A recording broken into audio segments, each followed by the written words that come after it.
Hola, bienvenidos a Algoritmos y Programación 2.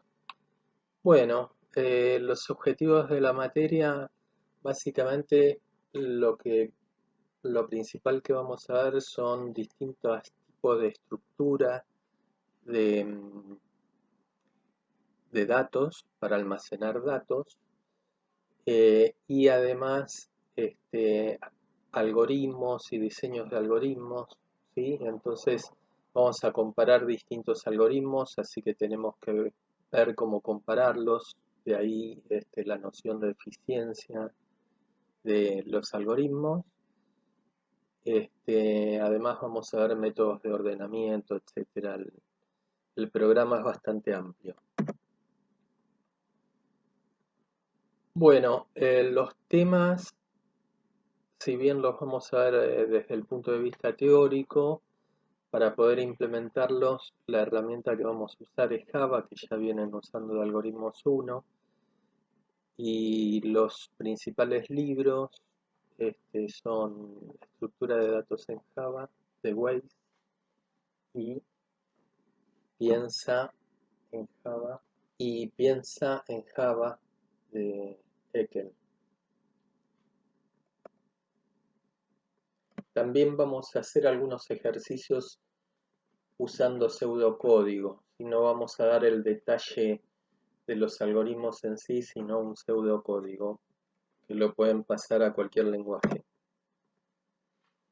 Bueno, la bibliografía básica son los dos libros que mencionábamos antes, y después hay unos libros de consulta que son los que recomendamos ahí. El consejo es que traten de ir siguiendo las clases, ya sea en forma virtual o presencial,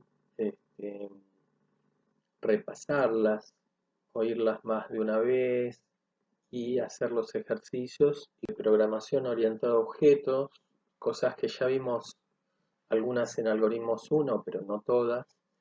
Este, la programación orientada a objetos lo que nos va a permitir resolver el problema que se nos plantee trabajando, valga la redundancia, con objetos, ¿sí? Entonces vamos a hacer un modelado de la realidad a través de los objetos, ¿sí? Por ejemplo, un celular se tiene que comunicar con otro, le envía un mensaje a otro, entonces tenemos un objeto de tipo celular que le va a enviar un mensaje a otro objeto de tipo celular, y lo va a hacer a través de un segundo o un tercer objeto que sería la antena. Entonces el mensaje va a tener alguna operación que va a ser el celular va a tener alguna operación que va a ser enviar mensaje,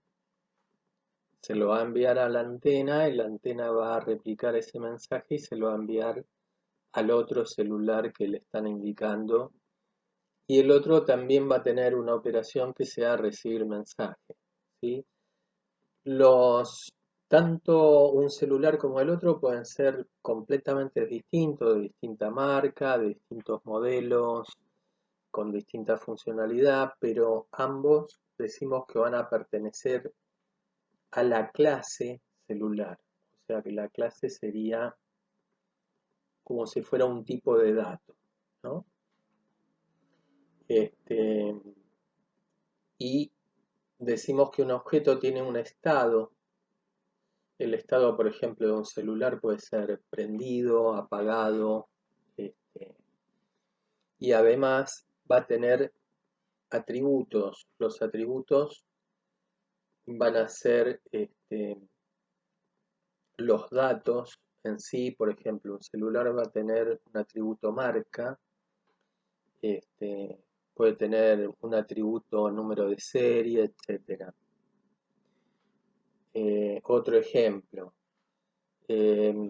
dos personas distintas, eh, Rosa Pérez y Juan González, ¿sí? Son dos personas completamente distintas, tienen distinto nombre, distinta edad, viven en distintos lugares, pero ambas personas comparten cosas comunes, entonces decimos que pertenecen a una clase persona.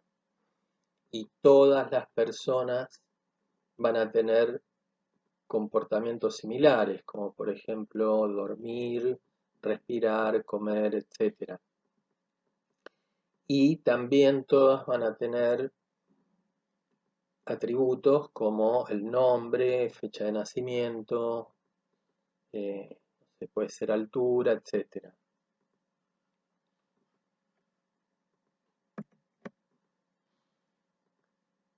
Bueno, acá lo que nos tenemos que quedar con lo que con una de las características que dijo Alan Kay es que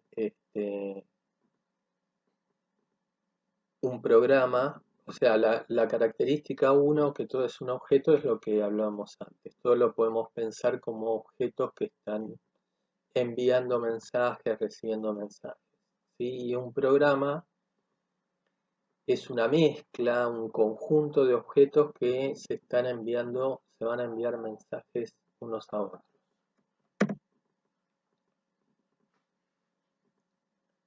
Bueno, acá la tercera característica lo que nos dice es que un objeto se crea en base a otros objetos. Por ejemplo, un objeto auto puede tener un atributo que es radio y la radio a su vez es otro objeto.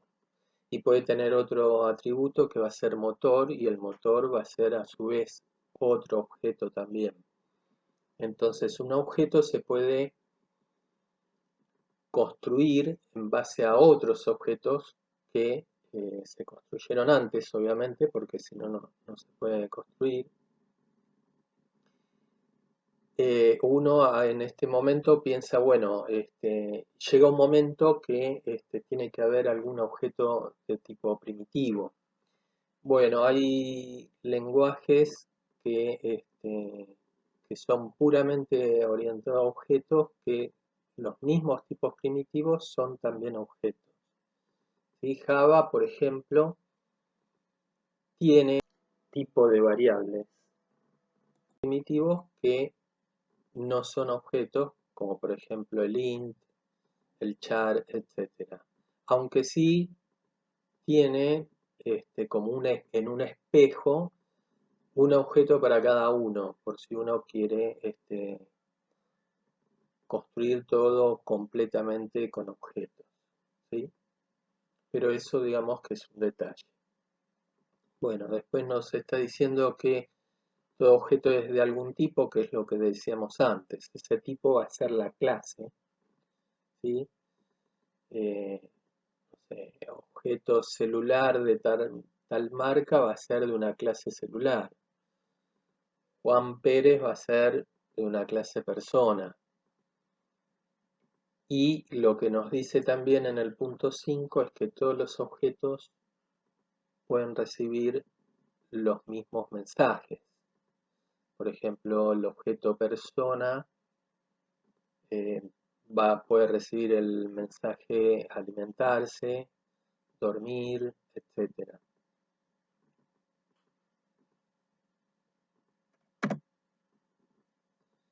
Los lenguajes de programación orientada a objetos tienen definidos tipos primitivos, es lo que decíamos antes,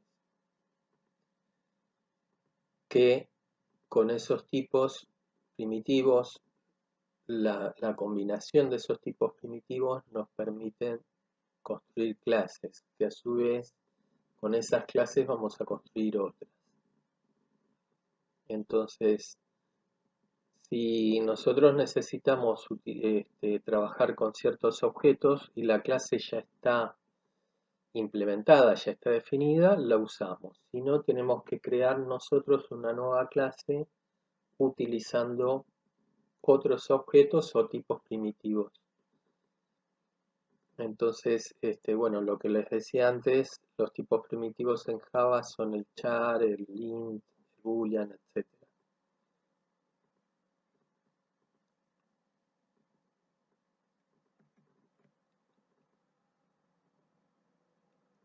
Todo lo que no sean tipos primitivos van a ser de tipo referencia. Esto también lo vieron en algoritmos 1, pero vamos a repasarlo. ¿Qué quiere decir eso? Que o es un tipo primitivo, por ejemplo, un entero, un int, que guarda un valor, por ejemplo, 5. Ese 5 está guardado en la misma variable de tipo entera. Pero los que no son tipos primitivos ya pasan a formar parte de clases, o sea, son objetos que pertenecen a alguna clase, y estos objetos no vamos a acceder directamente a ellos, sino a través de una variable que decimos que es una referencia, o también la podemos pensar que es un puntero, es una variable que guarda la dirección en donde está ese objeto, ¿sí? Ahora después con ejemplos se va a entender mejor. Bueno, los que son tipos primitivos, el int, el boolean, etc., más las referencias se guardan en la zona de memoria que llamamos pila. La memoria va a ser la memoria RAM, la memoria volátil, y ahí va a tener un sector que va a ser para guardar justamente estas variables y las referencias, que se llama pila. Ahora, los objetos se van a crear en otra zona de la misma memoria RAM que vamos a llamar heap. Acá con un ejemplo se entiende mejor. La variable energía es de tipo entero, o sea, de tipo int, es un tipo básico. Si le guardamos el valor 5, ustedes ven que en la zona de memoria, que es la pila, energía tiene el valor 5. En cambio, la variable posición va a ser de tipo referencia. ¿Por qué? Porque va a guardar la referencia a un objeto que va a ser de la clase punto. La clase punto ya no es un tipo de dato primitivo, sino que tiene dos datos. Va a tener dos enteros, o sea, se va a conformar por dos tipos primitivos, pueden ser enteros o pueden ser flotantes, depende del problema, pero van a ser dos tipos primitivos. Entonces ya no es un tipo de dato primitivo, sino que pasa a ser un objeto. Entonces este objeto se crea en una zona de la memoria aparte, que es la que se llama heap. Y nosotros no accedemos directamente ahí, sino a través de una referencia.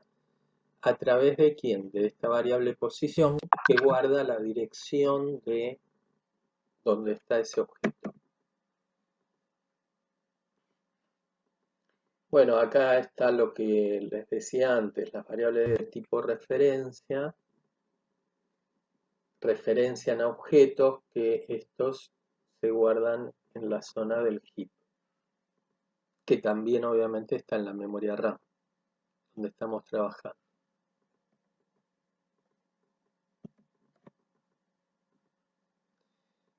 Bueno, ¿qué operaciones podemos hacer con las variables de tipo referencia? Podemos asignar, ¿sí? O sea, asignar, estamos diciendo, esta referencia va a apuntar a este objeto, o va a tener la dirección de este objeto, o cuando la mencione me voy a referir a este otro objeto, que hay que tener en claro que está en otro lado. La de comparación, quiero ver si una referencia es igual a otra. Esta referencia está apuntando al mismo lugar, al mismo objeto que la referencia B. ¿Sí? Ojo, ahí hay que tener cuidado. Los objetos pueden ser exactamente iguales. Por ejemplo, hay dos personas que se llaman exactamente igual, que nacieron en la misma fecha, pero si están en dos zonas distintas de la memoria, una referencia va a apuntar a un objeto y otra a otra. Entonces, cuando haga la comparación, si esas dos referencias son iguales, me va a decir que no, porque están apuntando a distintos lugares, por más que los objetos sean idénticos. ¿Sí? Bueno, también puedo preguntar si las referencias son distintas, si están apuntando a distintos lugares. Bueno, para acceder a los campos que tiene un objeto, ya sea atributos o métodos, tenemos que usar el operador punto, el nombre del objeto y el operador punto y poner el nombre del atributo del método.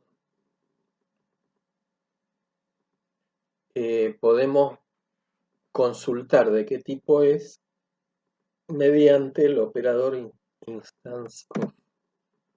Bueno, acá con un ejemplo, esto se comprende mejor. Tenemos una variable de tipo string, que ya son objetos que vienen predefinidos en Java. O mejor dicho, string es una clase que puedo crear objetos de esa clase que ya está predefinida.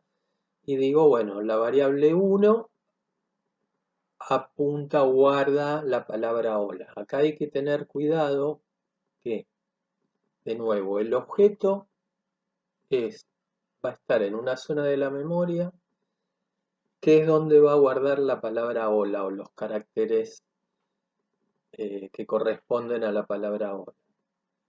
Ahora, la variable 1 es de tipo referencia, entonces guarda la dirección, por eso vemos una flecha, decimos que apunta a donde está guardada la palabra hola. Después en la línea de abajo decimos que la variable 2 va a apuntar al mismo lugar que la variable 1.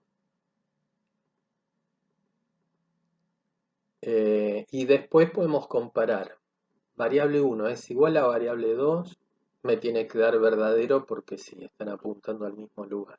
Puedo preguntar, variable 1 es distinto de variable 2. Esto me va a dar falso porque son iguales. ¿Sí? Bueno, después ahí abajo lo que vemos es un ejemplo de conversión de tipo o casteo, lo que llamamos también casteo, que decimos convertir una variable que es de tal tipo a otra variable que es de tal otro